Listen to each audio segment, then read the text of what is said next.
नमस्कार व्यूअर्स, मैं हूं अमीश देवगन और आप देख रहे हैं देश का सबसे प्रतिष्ठित और सबसे लोकप्रिय और नंबर 1 कार्यक्रम आर पार। क्या प्रधानमंत्री नरेंद्र मोदी कूटनीति के जरिए नया वर्ल्ड ऑर्डर तैयार कर रहे हैं? क्योंकि रूस और यूक्रेन युद्ध के चलते अमेरिका और नाटो की अगुवाई में दुनिया के ज्यादातर देश रूस के खिलाफ खड़े हैं और ऐसे वक्त में मोदी 3.0 सरकार बनने के बाद प्रधानमंत्री मोदी अपनी पहली द्विपक्षीय यात्रा में मॉस्को पहुंचे तो रूस ने भारत को अपना ट्रेडिशनल पार्टनर कहा और ठीक उसी वक्त अमेरिका भी भारत को अपना स्ट्रेटेजिक पार्टनर कह रहा था। बड़ी बात यह भी है व्यूअर्स कि बायलैटरल टॉक से पहले ही प्रधानमंत्री मोदी और रूस के राष्ट्रपति व्लादिमीर पुतिन के बीच 4 से 5 घंटे की एक गहन बातचीत हो चुकी थी और इस बातचीत में सबसे बड़ा फैसला यह हुआ कि यूक्रेन के खिलाफ युद्ध लड़ रहे भारतीयों को रूस वापस हिंदुस्तान भेजेगा। यह बहुत बड़ी खबर है। इसके साथ ही रूस ने प्रधानमंत्री मोदी को अपना सर्वोच्च नागरिक सम्मान भी दिया। लेकिन इस अहम दौरे के बीच देश में पॉलिटिक्स यानी सियासत भी जम के हो रही है। किसी ने कहा कि मोदी पिकनिक मनाने गए हैं तो कोई यूक्रेन के खिलाफ युद्ध लड़ रहे भारत के लोगों को वापस लाने का चैलेंज दे रहा था। ऐसे में बड़ा प्रश्न यह है कि एक अहम विदेशी दौरे के बीच इस पर राजनीति करना कितना उचित है। आज इसी पर होगी देश की सबसे बड़ी पॉलिटिकल बहस। रूस में मोदी, परेशान हुए विरोधी।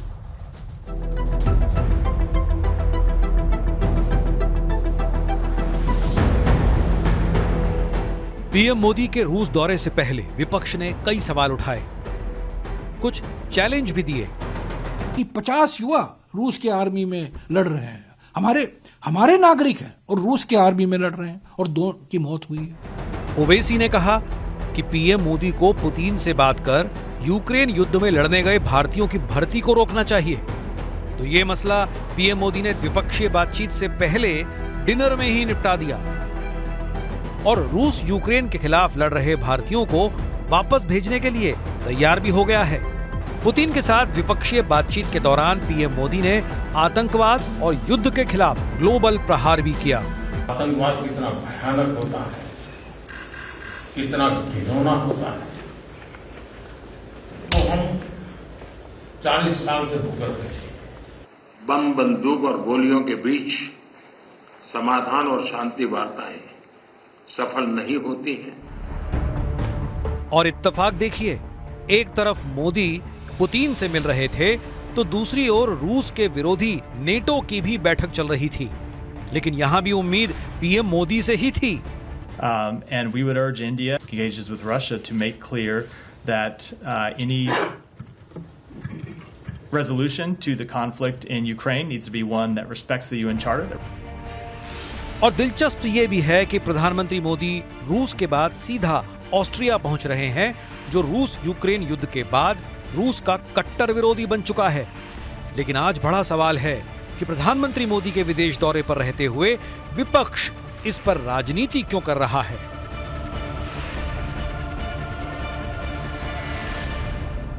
तो अब वक्त है आर पार के सुप्रसिद्ध विश्लेषण का। प्रधानमंत्री मोदी के रूस दौरे में छुपे संदेश का विश्लेषण।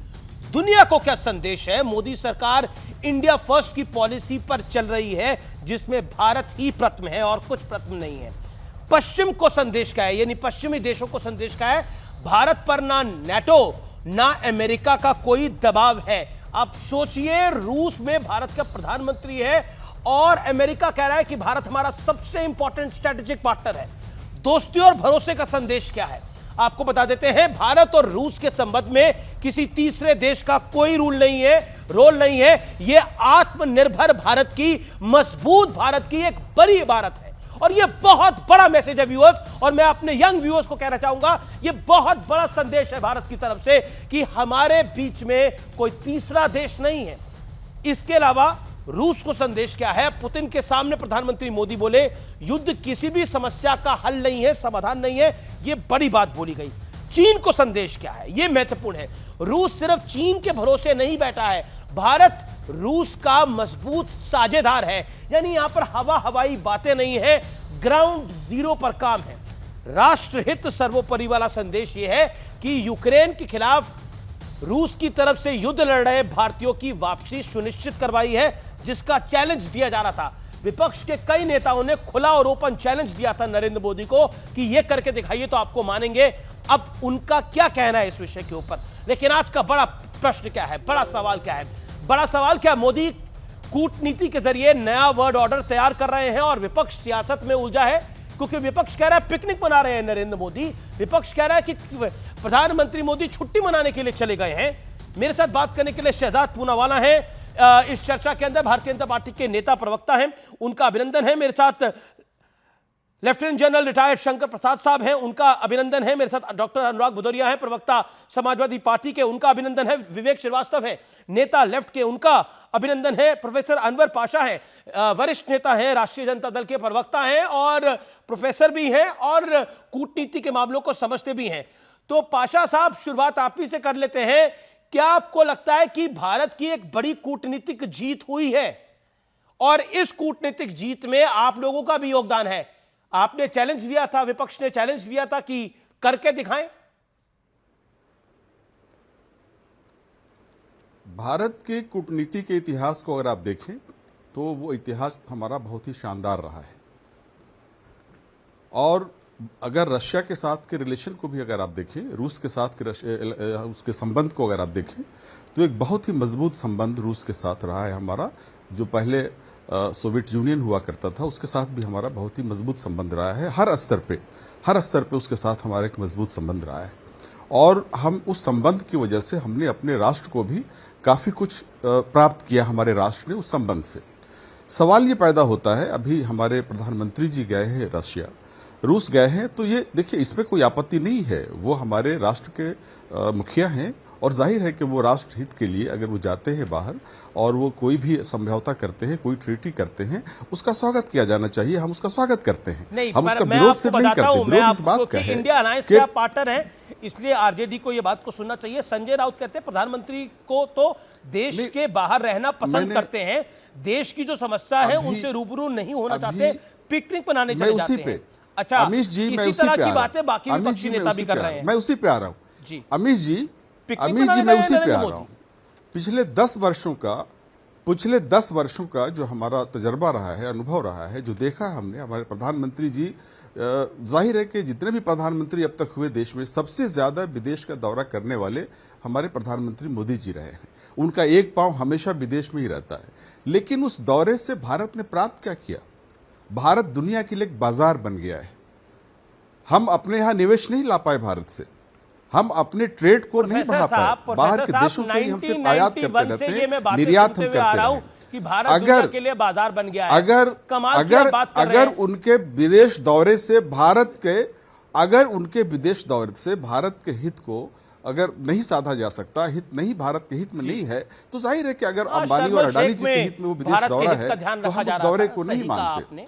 ये रखा जाना चाहिए। और अगर नहीं कुछ प्राप्त होता है, अगर कुछ नहीं प्राप्त होता है उनके दौरों से, तो हम उस दौरे को पिकनिक ही मानेंगे। लोग उनके दौरे को पिकनिक ही मानेंगे। मैं शहजाद आपके पास आऊंगा, लेकिन जानना चाहते हैं एक एनालिसिस कर लेना जरूरी है।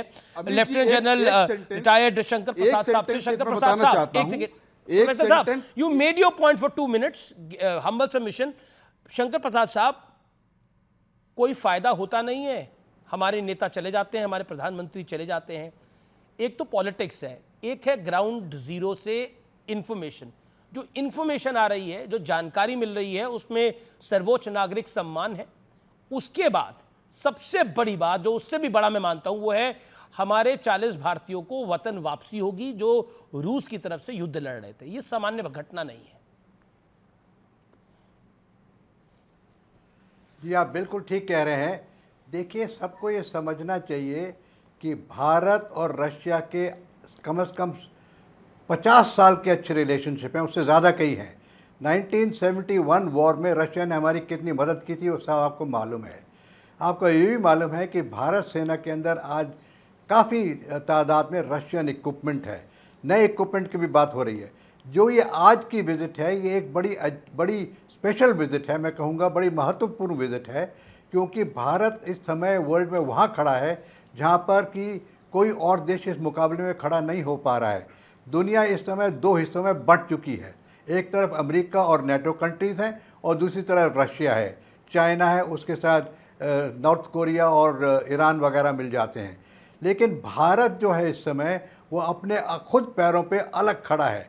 इस समय भारत देखता है कि कहाँ मुझे बेनिफिट मिलता है, कहाँ मुझे फ़ायदा है। ये वर्ल्ड की सब पावर्स कह चुकी हैं, वर्ल्ड के सब लीडर्स कह चुके हैं कि भारत की जो फॉरेन पॉलिसी है वो भारत के सिर्फ हित में है और भारत अपना हित देखता है और ये भी देखता है कि सब दुनिया में ये मैसेज चला जाए कि लड़ाई से कोई मसला हल नहीं होगा। 2022 में प्रधानमंत्री ने उस समय कह दिया था कि this is not an era of war. तो उन्हें सबसे ज़्यादा इस वक्त दुख हो रहा होगा कि किस प्रकार से रशिया यूक्रेन में लड़ाई चल रही है, किस प्रकार से गाज़ा पैलेस्टीन में लड़ाई चल रही है, तो इससे कितना डिस्ट्रक्शन हो रहा है, कोई डेवलपमेंट नहीं हो रही, दुनिया दो हिस्सों में बट गई है। तो एक तो बड़ी बात यह है कि एक मैं बताऊं, दो तीन बातें बड़ी ज़रूरी है। एक जो ये मीटिंग हो रही है, समिट मीटिंग हो रही है, ये बड़ी स्ट्रक्चर्ड मीटिंग है। स्ट्रक्चर्ड मीटिंग का डिप्लोमेसी में मतलब होता है देवगन कि ये एजेंडा सब तय है, ये सिर्फ ऑफ द कफ बात नहीं हो रही है, ये बातें लिखी गई हैं, डेलीगेशन है दोनों तरफ, डेलीगेशन की मीटिंग हो रही है, उसके बाद MOU साइन होंगे, 25-26 घंटे में मीटिंग हो जाएगी, बड़े बड़े मसलों पर बात हो जाएगी, पिकनिक तो नहीं लग रही आपको ना? ऑर्डर्स आ जाएंगे और MOU साइन हो जाएगा। पिकनिक तो नहीं लग रही ना आपको? जो नहीं, ये इसको अगर आप पिकनिक मानते हैं तो ये आपकी मर्जी है। देखिए, ये स्ट्रक्चर्ड टॉक है, इसमें इंडियंस को रिलीज कराना है, इसमें अपने ट्रेड और कॉमर्स को बढ़ाना है। आपको ये मालूम होगा कि पुतिन साहब और प्राइम मिनिस्टर एक जगह साथ गए न्यूक्लियर एग्जीबिशन में, न्यूक्लियर कॉपरेशन, न्यूक्लियर एनर्जी की कॉपरेशन की बात हो रही है। आप फर्टिलाइजर की बात कर रहे हैं, हमारे हथियार वहाँ से आ रहे हैं, हमारा ऑयल वहाँ से आ रहा है, रशिया के बीच में और ईरान से जरिए एक सड़क बनने वाली है जिसको हम डेवलप करेंगे इकोनॉमिक। शंकर प्रसाद, मैं आपके पास वापस लौट के आता हूं, मानते हैं तो ये आपकी मर्जी है। जी शंकर प्रसाद जी, मैं आपके पास वापस लौट के आता हूं। शहजाद पूनावाला, जयराम रमेश को मैं कोट कर रहा हूं, ये मेरे शब्द नहीं है। जयराम रमेश कह रहे हैं कि 50 भारतीय युवा रूसी सेना में लड़ रहे हैं, हमारे प्रधानमंत्री चुप क्यों हैं? इसका मतलब यहां पर कुछ है नहीं? देखिए, मैं पहले प्रोफेसर अनवर का जवाब देना चाहता हूँ। हासिल क्या हुआ? मान्यवर, बटी हुई दुनिया में एक लौता ऐसा देश और एक लौता ऐसा नेता बता दीजिए जो यूनाइटेड स्टेट्स में भी बात कर सकता है और रशिया में भी बात कर सकता है, जो इजराइल से भी बात कर सकता है और मिडल ईस्ट से भी बात कर सकता है। बताइए और कोई देश अगर आपके नाम ध्यान में ना। चाइना, एक सेकंड बीच में मत बोलिए प्लीज सर, प्लीज, मैंने अभी शुरू किया है, मैंने अभी बस शुरू ही किया है भाई। At least give him a minute. Non-aligned movement. नहीं, this is not the way. Amish ji, problem क्या है इस डिबेट का कि हम इनके सारी बातें सुनते हैं भाजपा के बारे में और हमारे हर Shahzad Poonawalla, it is your time, make your point, क्योंकि सरकार से बहुत सारे सवाल पूछे गए। नॉन-अलाइंड मूवमेंट की याद दिलाना चाहता हूं। ठीक है, नॉन-अलाइंड मूवमेंट की आपने याद दिलाई, जवाब देंगे। और एक स्ट्रांग पोजीशन रहा है। ओके प्रोफेसर साहब, I got your point sir। मैंने 3-3.5 मिनट, अभी मेरा समय है, इस समय पे मुझे अपनी बात कहने का पूरा अधिकार मिलना चाहिए। बटी हुई दुनिया है जहां पर चाइना रशिया से बात कर सकता है, अमेरिका से नहीं कर सकता है, फ्रांस अमेरिका से कर सकता है, रशिया से नहीं कर सकता है। ऐसे परिस्थितियों में केवल एक भारत है जो दोनों यूनाइटेड स्टेट्स और रशिया से बात कर सकता है, इजराइल और पैलेस्टाइन से बात कर सकता है। एक तरफ G7 और क्वाड में है, दूसरी तरफ SCO में है। एक समय था जहां पर आतंकी हमला करते थे, हम अंतर्राष्ट्रीय मंच पर जाकर गिड़गिड़ाते थे। आज आतंकी गिड़गिड़ाते हैं अंतर्राष्ट्रीय मंच पर कि हमें भारत से बचा दो। यह हासिल हुआ है। एक समय था कि कश्मीर को लेकर मुस्लिम देश हमारे खिलाफ फतवे जारी कर देते थे, आज 370 हटाया जाता है तो इस्लामिक देश से लेकर पूरी दुनिया हमारे साथ खड़ी होती है। यह हासिल हुआ है। यह हासिल हुआ है कि न केवल भारतीय बल्कि जो भी देश के लोग भारत के तिरंगे के नीचे भारत के विमान में आना चाहते हैं उनको सुरक्षित लाने का काम अगर कोई कर सकता है, जिसमें कि भारतीय इंक्लूडेड है, रशियन आर्मी में भी काम करने वाले भारतीयों को वापस लाया जा रहा है। परंतु आज मैं सवाल पूछना चाहता हूं, आज जब पूरी दुनिया में इन्फ्लेशन की मार पड़ रही है तो सस्ते दाम पर फ्यूल खरीद रहे हैं और डॉलर में नहीं, रूबल और रुपीस में खरीद रहे हैं, जिससे कि भारत की अर्थव्यवस्था के लिए फायदा हो रहा है। आज मुझे बताइए कि S-400 रशिया से खरीद रहे हैं और हम लोग प्रेडेटर ड्रोन खरीद रहे हैं जो नेटो के अलावा किसी और देश को अमेरिका नहीं देता है, और अमेरिका ने हम पर कोई सैंक्शन नहीं लगाया जबकि हमने S-400 की डील कर दी है। बताइए कहीं और हो रहा है ये? आज मुझे बताइए कि जिस प्रकार से भारत का बढ़ता हुआ प्रभाव है, पर इनकी मानसिकता क्या है कि मोदी विरोध करते करते भारत का विरोध करना है। बताइए लेफ्ट ने अपने मैनिफेस्टो में क्या लिखा था? इन्होंने लिखा था 10 सेकंड और इन्होंने लिखा था न्यूक्लियर वेपन्स खत्म कर देना चाहिए। इन्होंने लिखा था क्वाड के साथ अरेंजमेंट खत्म कर देना चाहिए और केवल चीन के साथ हमारे संबंध होने चाहिए। ठीक है, ये लेफ्ट के नेता ने कहा था। अनवर पाशा से पूछना चाहता हूं क्या वो इससे स्वीकार करते हैं? विवेक हैज अ पॉइंट। विवेक को अपना पॉइंट। हाँ, देखिए, सबसे पहली चीज तो ये है कि जवाहरलाल नेहरू और इस देश में नॉन अलाइन्ड मूवमेंट था, जिसमें नेहरू जी ने और इस देश की सरकार और अपोजिशन ने स्टैंड लिया था कि इस बाइपोलर वर्ल्ड में हम ना रूस के साथ हैं ना अमेरिका के साथ हैं, हमारा अपना अपनी इंडिविजुअलिटी रहेगी, जिसको हम वेलकम करते हैं। और उसमें भी दबंगई के साथ हमने रूस के साथ ट्रेड किया, साइंस एंड टेक्नोलॉजी की, DRDO के डेवलपमेंट में रूसी टेक्नोलॉजी का बहुत बड़ा हाथ है। आगे बढ़ते हैं। इस वक्त हमारे प्रधानमंत्री 2014 के बाद एक प्रो अमेरिकन लाइन टो कर रहे थे। अमेरिकन मल्टीनेशनल्स का आना, जो गोलवलकर की सो कॉल्ड स्वदेशी और सोशलिज्म था, सो कॉल्ड, उसको तिलांजलि दी। 100% FDI पे आए, बोला साहब जमाना चेंज हो गया है, और इन्होंने एक स्टैंड लिया।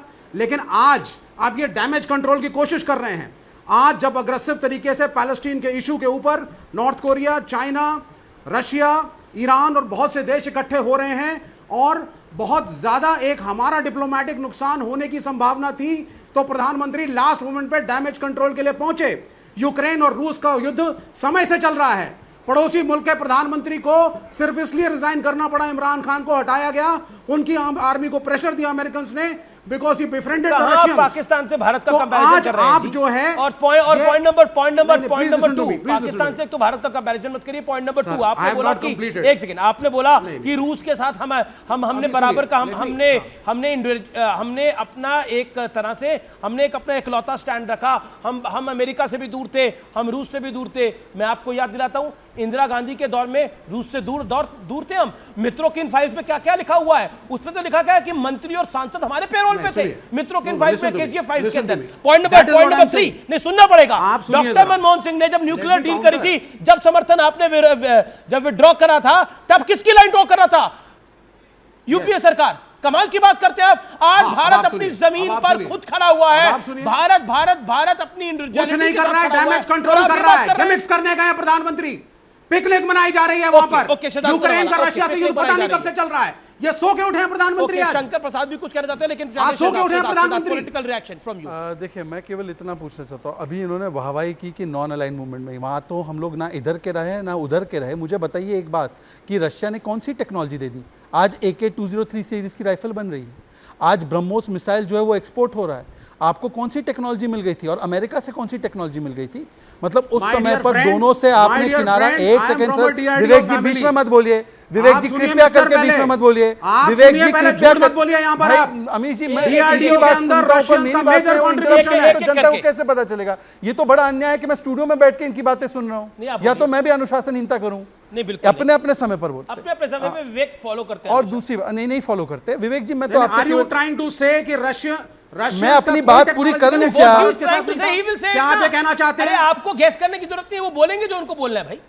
और आपको जो बोलना है आप बोलिए ना, वो गैस करें ना आप गैस करें। Okay please. अच्छा, अभी आप इतनी वकालत कर रहे हैं ना, अभी अरे भाई साहब सुन भी लीजिए। कौन सी टेक्नोलॉजी से भारत में। भाषा साहब शांत रहिए।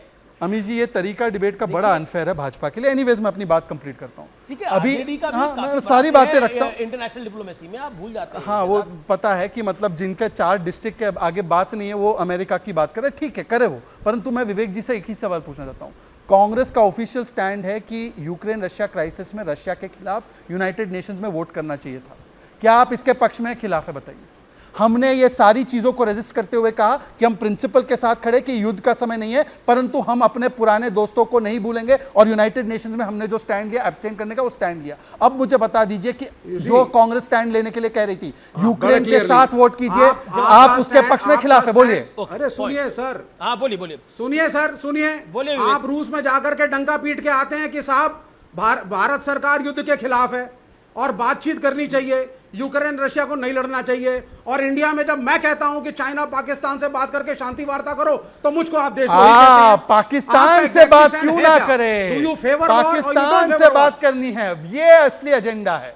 आज जनरल शंकर राय चौधरी बैठे हैं कि जो पाकिस्तान हमारे सैनिकों को लहूलुहान कर रहा है, उनके साथ बातचीत करो। न्यूक्लियर वेपन, हाँ, हमारे न्यूक्लियर वेपन जो है उसको समाप्त कर दो, ये उनके मैनिफेस्टो में है। अब मैं अनुराग जी से पूछना चाहता हूं, अनुराग जी, आप समझते हैं कि पाकिस्तान के साथ बातचीत, चीन के साथ बातचीत और न्यूक्लियर वेपन समाप्त, ये इंडिया अलायंस का एजेंडा है। ये इंडिया अलायंस का एजेंडा अभी बोला गया है। और अनुराग जी, अगर आप में हिम्मत है तो अगर इंडिया अलायंस की सरकार आएगी और देश ऐसे चलाने का प्लान है, तो फिर तो ईश्वरी मालिक है। मणिपुर में शांति कायम कर लीजिए पहले।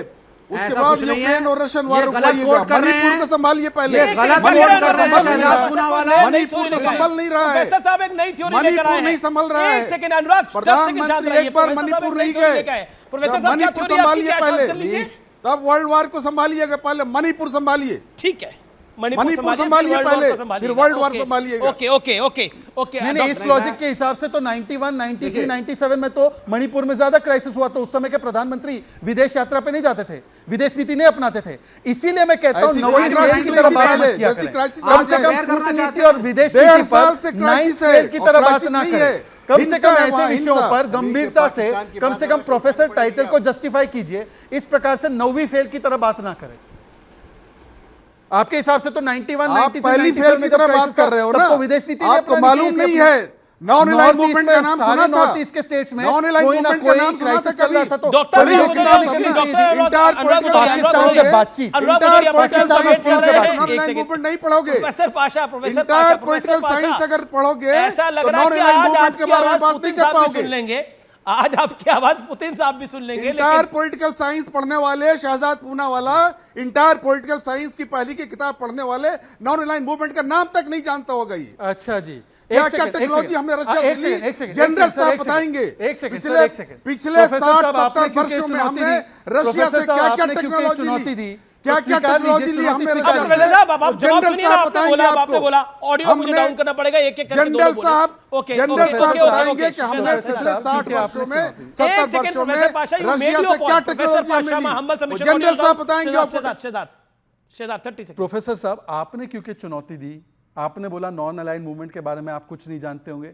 चलिए, मैं आपकी बात को स्वीकारता हूं, आप तो बड़े जानकार हैं ना फॉरेन रिलेशंस के। आप मुझे रशिया के प्राइम मिनिस्टर का नाम बता दीजिए। प्रोफेसर साहब, रशिया के प्राइम मिनिस्टर का नाम पता है आपको?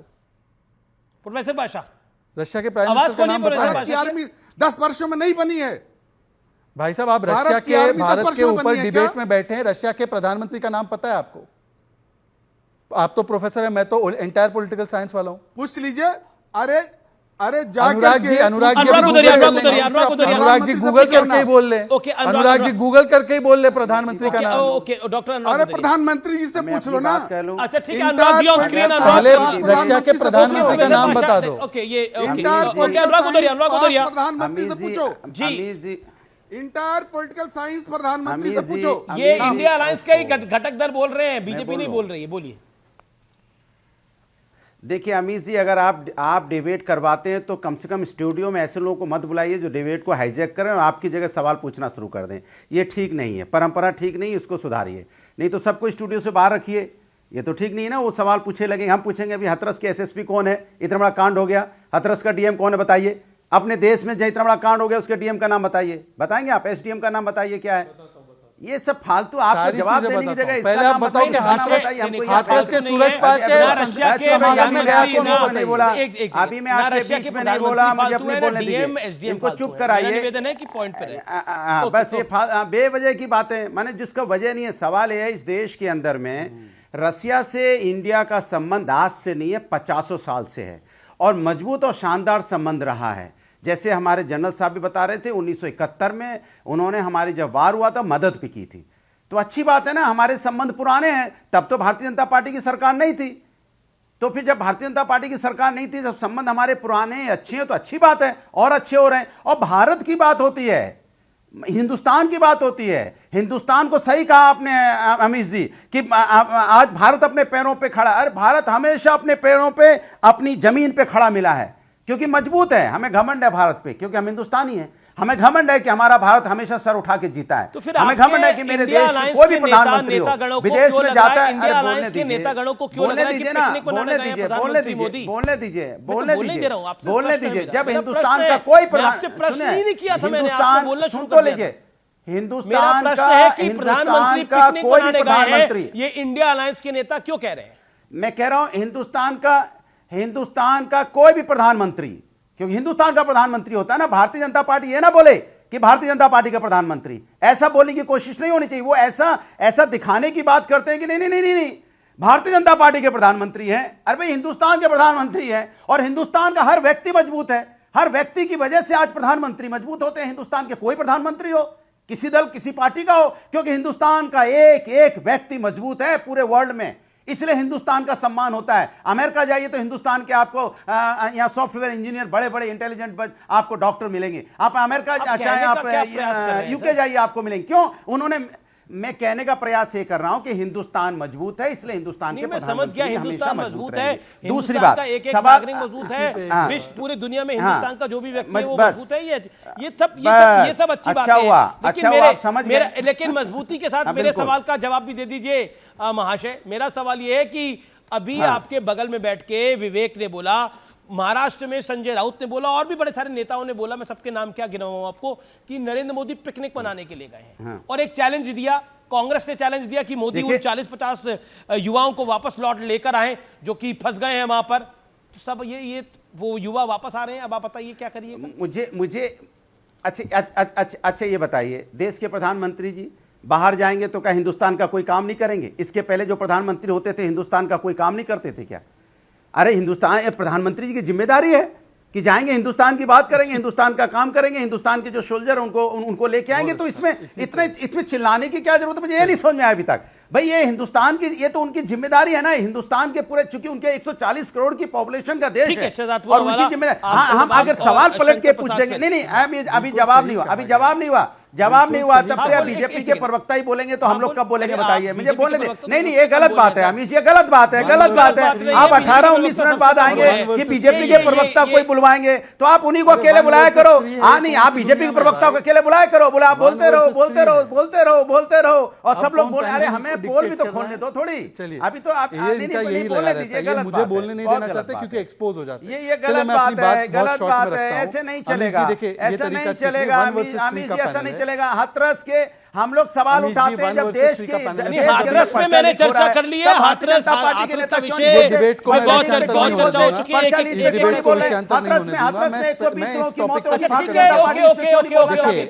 मेरा निवेदन है, चीखा चिल्ली का काम मैं ऑडियो डाउन करो, जिससे मैं बात ना, जिसको मैं बोलूं उसकी का ऑडियो अप हो, कि सिद्धार्थ वाला का 40 सेकंड के लिए ऑडियो अप किया जाए। आपकी पत्रकारिता क्या? देखिए, कुछ लोगों ने बोला कि भारत मजबूत है, भारत की बात होनी चाहिए, प्रधानमंत्री भारत की बात करे, कौन सी बड़ी बात है? बिल्कुल सही कहा।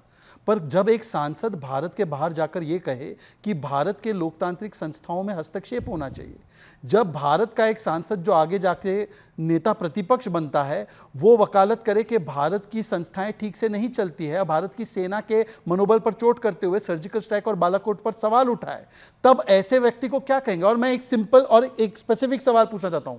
यहां पर बैठे हुए विवेक जी के मैनिफेस्टो में लिखा है कि क्वाड संबंध खत्म करो, अमेरिका के साथ संबंध खत्म करो और चीन के साथ वार्ताएं बढ़ाओ। उसी चीन के साथ जिसको स्वर्गीय मुलायम सिंह यादव जी ने कोट अनकोट भारत का सबसे बड़ा दुश्मन कहा था, और उसी चाइना की कम्युनिस्ट पार्टी के साथ कांग्रेस का एमओयू भी है। और 100वीं सेंटेनरी सेलिब्रेशन के टाइम पर लेफ्ट के नेता गलवान के बाद उनके साथ गलवैया करने गए थे। अब अनुराग जी इस पर बताइए कि क्या स्वर्गीय मुलायम सिंह यादव जी इस पर क्या अपना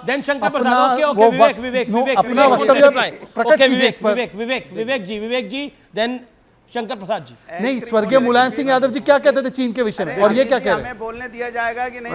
ओके, बाकी सबके audio on. Vivek ji 40 second. Vivek ji देखिए, स्वर्गीय मुलायम सिंह यादव जी से एबी वर्धन जी की मेमोरियल मीटिंग थी जब मैं आखिरी बार मिला था मुलायम सिंह जी से। मुलायम सिंह जी को लेफ्ट का भरपूर समर्थन, रिस्पेक्ट हमेशा रहा।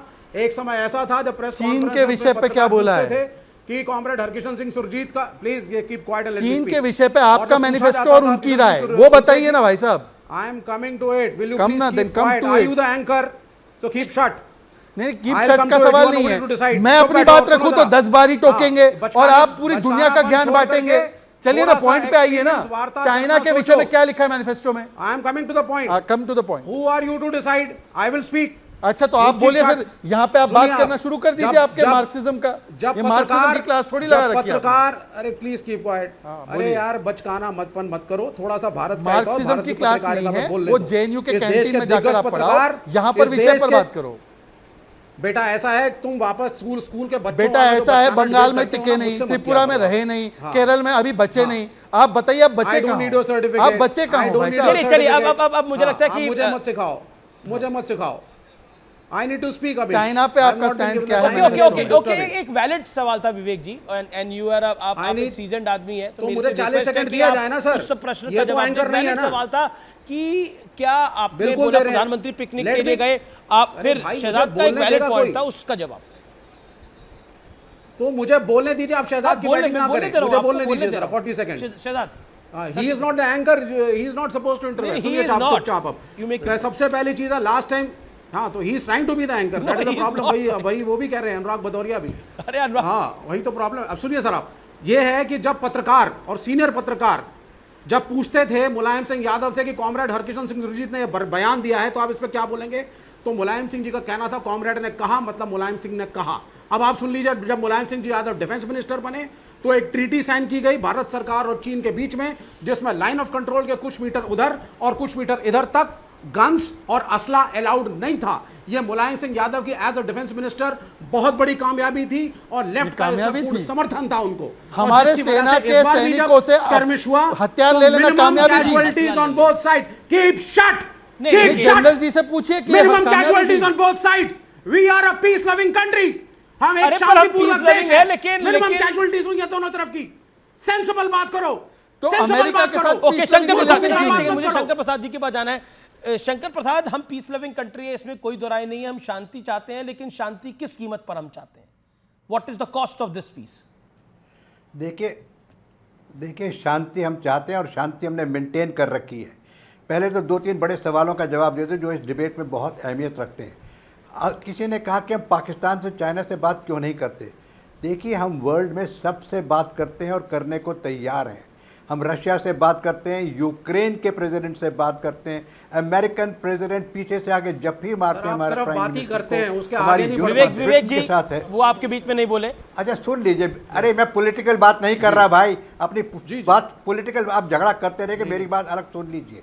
देखिए हम चाइना से आज भी बात करते हैं। Vivek Vivek, let's be fair to अरे हिम। भाई सुन तो लो। Let's give him a respect कि हम आप उनकी बात को पॉलिटिकल लेकर झगड़ा करते रहिए, मेरी बात सुन मैं लीजिए। रिस्पेक्टेड कह रहा हूं, रिस्पेक्टेड जनरल साहब, एक मिनट। भारत का किसी पड़ोसी अभी से अच्छा रिश्ता नहीं है आज। या तो पॉलिटिकल किसी से झगड़ा- नहीं है, नेपाल से भी नहीं। क्या कहेंगे आप? ठीक है, लेट शंकर प्रसाद जी मेक हिज पॉइंट, अरे देन यू इसे मैं political बात नहीं ओके, करना ऑडियो चाहता डाउन, भाई। Shankar Prasad ji your audio is up, make your point. Thank you very much Amish. देखिए मैं ये कह रहा हूँ कि बातचीत करने में कोई आपत्ति नहीं है। अभी चाइना के जो फॉरेन मिनिस्टर हैं उनसे कल परसों में हमारे फॉरेन मिनिस्टर की बात हुई है। हमारी कई दफ़ा चाइना से बात होती रहती है, ऐसी कोई बात नहीं। लेकिन अगर आप पाकिस्तान से बात करने की बात करते हैं तो आपको ये मालूम होना चाहिए कि पिछले 1 हफ्ते के अंदर कितने उन्होंने टेररिस्ट इंसिडेंट भारत के अंदर किए हैं, और क्या भारत को इसका जवाब बातचीत से करना है कि एक्शन से करना है। इस देश को डिसाइड करना है, ये सरकार डिसाइड करेगी तो करेगी। देखिए हम अपने लोग रोज़ खो रहे हैं, हमारे सिपाही मर रहे हैं, हमने कितना बलिदान दे चुके हैं। आपको ये मालूम है कि किस प्रकार से टेररिज्म को लड़ते हैं और कितनी जानें जाती हैं। फिर आप कहते हैं पाकिस्तान से बात करो। एक तरफ गोली चल रही है, हमारे जवान मर रहे हैं, और दूसरी तरफ कहते हैं बात करो। चाइना के संग हमारा जरूर हड़प हुई थी, जरूर गलवान में झगड़ा हुआ था, लेकिन उसके बाद दोनों तरफ से बातचीत लगातार होती जा रही है। मिलिट्री लेवल पर बातचीत होती है, आपको पता होना चाहिए। पॉलिटिकल लेवल पर बात होती है, आपको पता होना चाहिए। फॉरेन मिनिस्टर्स की बात होती है, आपको पता होना चाहिए। अभी आगे जो मीटिंग होने वाली में हो सकता है कि Vivek has a point, Anurag Bhadauria has a point. Okay Vivek 30 second, make your point. 30 second Vivek, make your point. देखिए पहली चीज हम सपोर्ट करते हैं टॉक्स को। और जनरल साहब आपने सही कहा, 71 के युद्ध में जब 7th फ्लीट यूनाइटेड स्टेट्स की चली थी तो it is the Russian submarines जिन्होंने आकर के भारत का साथ दिया था, no doubt about it. Pakistan से बात करने का कैसे सपोर्ट कर सकते हैं कि ये सरकार, अब पाकिस्तान से बात करने का सपोर्ट कैसे कर सकते हैं विवेक अब वो अटल बिहारी जी सुनिए, जितनी भी सरकारें हुई हैं, चाहे वाजपेयी की सरकार रही हो, मोदी साहब भी गए और नवाज शरीफ साहब से मिलकर के आए, बातचीत की कोशिश की गई। Diplomacy and anti terrorist operations have to go side by side. आप एक तरफा नहीं हो सकते, आपको दोनों को लेके चलना पड़ेगा। यही चीज हम भारत सरकार को बताने की कोशिश कर रहे हैं, तो हमको देशद्रोही कह दिया जाता है। इतना पैसा जो इस विश्व में लग रहा है, हम मोदी सरकार और मोदी साहब की इस बात का समर्थन करते हैं कि रूस में जाकर के उन्होंने कहा कि India stands against war. Okay, हम इस बात का भी समर्थन करते हैं कि मोदी साहब ने अमेरिकन प्रेशर के बावजूद जयशंकर जब उस वक्त नए नए एक्सटर्नल अफेयर्स मिनिस्टर बने थे, तेल रूस से लिया, अमेरिकन प्रेशर। तो जहां सरकार सही है तो हम समझाइए समर्थन अपने देंगे। घटक दलों लेकिन को, आप वो अगर कह रहे हैं gimmicks मोदी पिकनिक बनाने गए हैं, एक कह रहा है कि मोदी को हम चैलेंज देते हैं, वो लेकर ये आए। तो पिकनिक है सिर्फ। आपको पिकनिक लग रही है? जब आप एक तरफ ओके, अमेरिकन ओके, ओके, एक मल्टीनेशनल्स को सेकंड। एनकरेज करेंगे शंकर और प्रसाद, यूनाइटेड नेशंस में ये जो चाइना के पिकनिक का खिलाफ शब्द चिट्ठी है, लिखेंगे, ये तो ये कॉस्मेटिक मेजर है। कितना नाजायज है इस संदर्भ में? It is unfair. What you see, what you think? बिल्कुल अनफेयर है। देखिए, हम लोगों को समझना चाहिए कि इंटरनेशनल रिलेशनशिप क्या होते हैं, भारत को किस किस्म की छवि बनानी पड़ेगी वर्ल्ड के अंदर, भारत को अपनी फॉरेन पॉलिसी को किस तरह चलाना है, डोमेस्टिक पॉलिसी को किस तरह चलाना है। डिप्लोमेसी की बात हो रही है रशिया के अंदर, पूरे एजेंडास पर एमओयूज अब तक साइन हो चुके होंगे। समझने की बात यह है कि इसमें कितना फ़ायदा किसका हो रहा है। हमें ऑयल का फायदा हो रहा है, न्यूक्लियर एनर्जी का फायदा हो रहा है, वेपन्स एंड इक्विपमेंट का उसका फायदा हो रहा है, हमारे T-90 टैंक्स, हमारे SU-30 एयरक्राफ्ट बन रहे हैं लाइसेंस पर। और इसमें सबसे ज़रूरी बात समझने की ये है कि रशिया ने ये वादा किया है इंडिया से कि जो R&D technology, arms and ammunition की वो भारत को देंगे, वो किसी वजह से भी चाइना के संग शेयर ये नहीं बड़ा करेंगे। इंपॉर्टेंट, ये बड़ा इंपॉर्टेंट पॉइंट है शंकर प्रसाद जी, ये बड़ा इंपॉर्टेंट पॉइंट है। अनवर पाशा, इसीलिए पिकनिक शब्द को वापस लेना चाहिए। शंकर प्रसाद जी, 30 सेकंड। एजेंडा हम अभी अपने जनरल साहब से सिर्फ एक प्रश्न करना चाहते हैं। हम स्वागत करते हैं जो भी हमारे देश हित में होगा, जो भी ट्रीटी साइन होगी, जो भी समझौता देश हित में होगा, हम उसका स्वागत करते हैं, इसमें विरोध कहां है। हम जनरल साहब सिर्फ एक सवाल करना चाहते हैं, क्या हमारी सेना 2014 से पहले कमजोर थी, और क्या ये कमजोर सेना थी जिसने पाकिस्तान को 2 टुकड़े किए 71 में? जनरल साहब जवाब देंगे। ओके, जनरल साहब, एक जनरल साहब से पूछा गया तो 10 सेकंड। जनरल साहब 10 सेकंड। देखिए ये भारत सेना भारत की सेना है, किसी पॉलिटिकल पार्टी की सेना नहीं है। ये समझ लीजिए आप, जो सरकार पावर में होगी उसके आदेश पर भारत सेना काम करती है। 1971 में कांग्रेस की सरकार थी, कांग्रेस ने हुक्म दिया, भारत सेना ने उसका सही जवाब देके एक विजय प्राप्त की है। उसके बाद 14 के बाद जितने आतंकवादी हमले हुए हैं, चाहे पुलवामा में हुआ, उसका जवाब उरी से मिला है, उसका जवाब बालाकोट से मिला है। तो जो कोई भी सरकार थी, चाहे बीजेपी की हो, चाहे कांग्रेस की हो, चाहे किसी गठबंधन की हो, ये समझ लीजिए आज के बाद पहली दफा और लास्ट टाइम कि भारत की सेना Exactly, very well said। Bharat की सेना भारत की है, किसी पॉलिटिकल पार्टी की नहीं है। Very well said. Okay, Shehzad Poonawalla.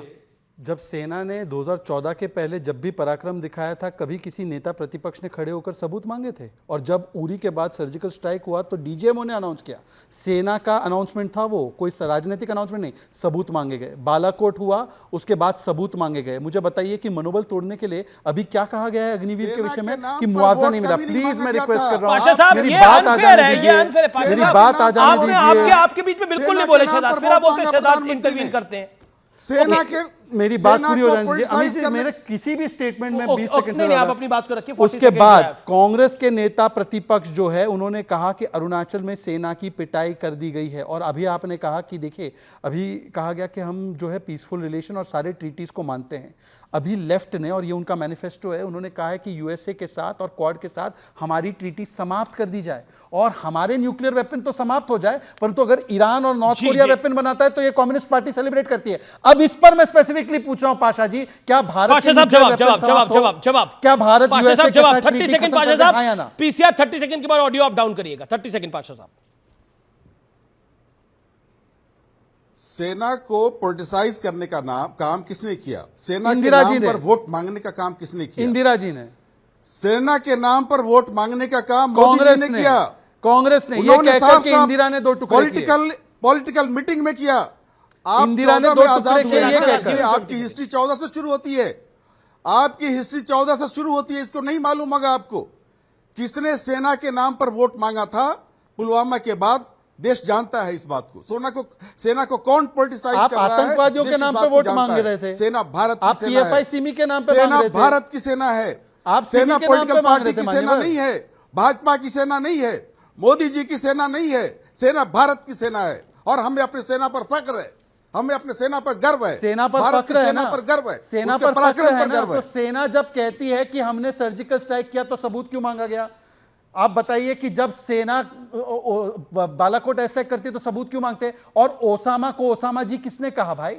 किसने आतंकियों की पैरवी की? किसने याकूब और अफजल की पैरवी की? किसने अरे इस देश में आतंकियों की पैरवी का हाल ये था। आपने ओसामा की बात करी तो मुझे ध्यान में आया एक ओसामा का इंसिडेंट। ओसामा की कैंपेनिंग करा दी, कैंपेनिंग करा रहे थे हमारे ओसामा की कैंपेनिंग कराई। Political party Osama bin Laden का लुक आईएसआई को इनवाइट करके, ओके आईएसआई को इनवाइट करके पठानकोट के आर्मी बेस में आईएसआई को इनवाइट किसने किया कोई था? सवाल का जवाब नहीं दे रहा आईएसआई को, कुछ भी बोले जाते हैं। पठानकोट के सेना, पठानकोट के आर्मी बेस में आईएसआई को किसने बुलाया था? किसने बॉटम बुलाया लाइन ये है कि था? आप भी चाहते हैं कि देश आगे बढ़े, भारतीय जनता पार्टी भी देश चाहती है कि देश ही आगे बढ़े, यानी पक्ष और विपक्ष दोनों चाहते हैं देश आगे बढ़े। लेकिन आप लोग जब चैलेंज देते हैं तो आप चैलेंज इसलिए देते हैं कि आपको लगता है मोदी स्वीकार कर सकते हैं, क्योंकि चैलेंज दिया जाने से पहले कि वापस लेके आइए 50 को, अब वो वापस आ गया, का काम शुरू हो गया है।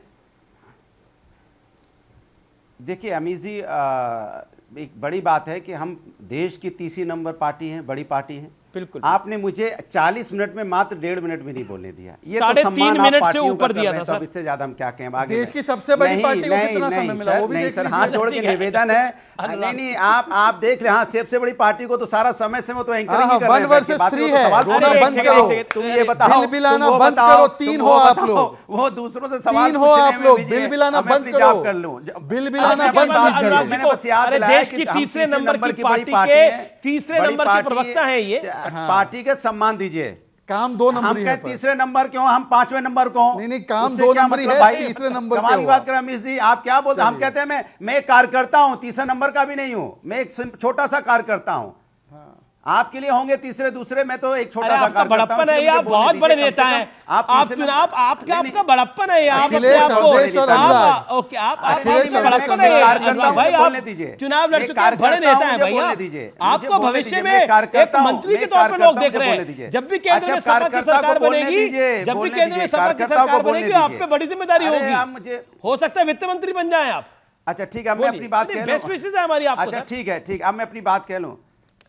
नहीं आप देखो, सबसे बड़ी बात यह है कि जब हम राष्ट्र की बात करते हैं, देश की आर्मी है और भारत की आर्मी है, मैंने पहले बोला था विश्व की सबसे मजबूत आर्मी है। इसलिए भारतीय जनता पार्टी कम से कम आर्मी के नाम पे राजनीति ना करे। वो धर्म के नाम पे भी राजनीति करते हैं, आर्मी के नाम पे भी राजनीति करेंगे। अरे आपको राजनीति करनी है तो कीजिए, आइए रोजगार पे करते हैं, आइए किसानों की समस्या पे करते हैं, आइए हथरस पे जो हमारे लोगों की मौतें उन पे करते हैं, आइए पर्चा लीक है उस पे बात करते हैं। नहीं करेंगे उस पे बात? अरे सोचो विश्व में हमारी क्या छवि जाती होगी जब यहां पेपर लीक हो जाता है। ये कितनी बड़ी राष्ट्र की समस्या नहीं है, ये राष्ट्र से संबंधित समस्या नहीं है कि पेपर लीक हो जाए, 25-25 लाख बच्चे यहां पे और 1 करोड़ फैमिली प्रभावित हो जाए।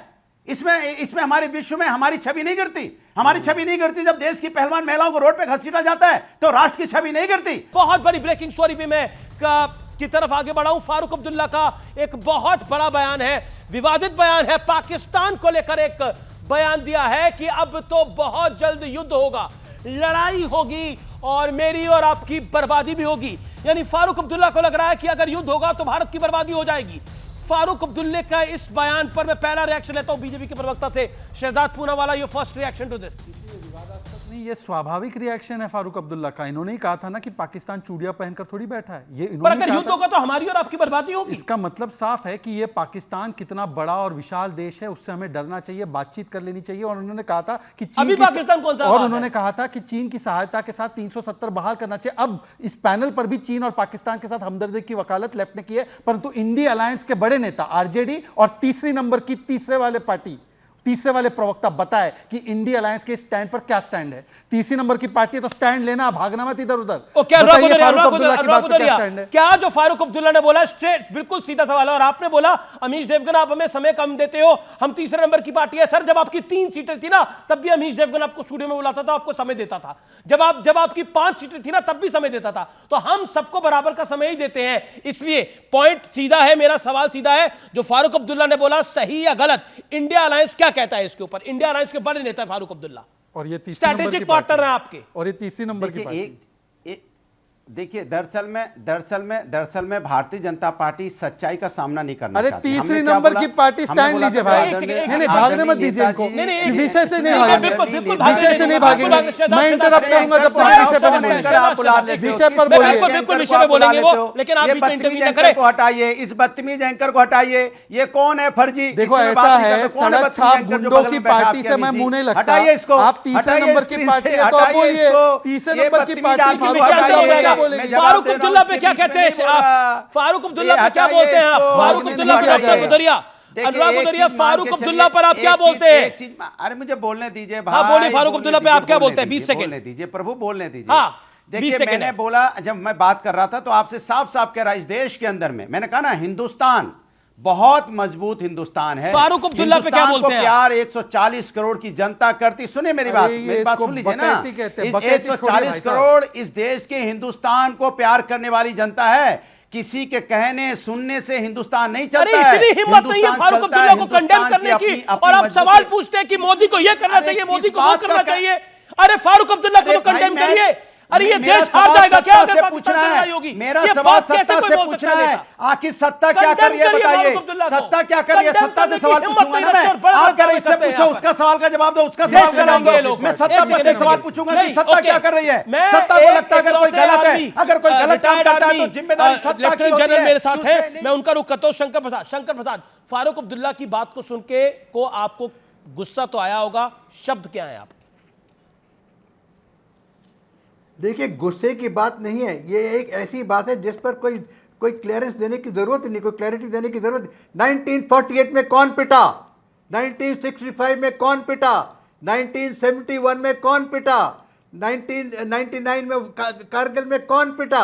जब हमने बालाकोट पर स्ट्राइक किया, 12 घंटे कर अभिनंदन को डर के मारे क्यों वापस किया पाकिस्तान ने? क्या फारूक अब्दुल्ला समझते हैं कि भारत सेना यहाँ पर पिटने के लिए बैठी है? क्या भारत सेना ने गलवान में चाइनीज के 100 आदमी मार के नहीं दिखाए? आप बात क्या कर रहे हैं कि भारत का बर्बादी हो जाएगी? जब तक ये अमीश, जब तक ये भारत की सेना, आर्मी, नेवी, एयरफोर्स इस धरती पर है तो किसी की हिम्मत नहीं है कि भारत के ऊपर आंख भी उठा के देख सके।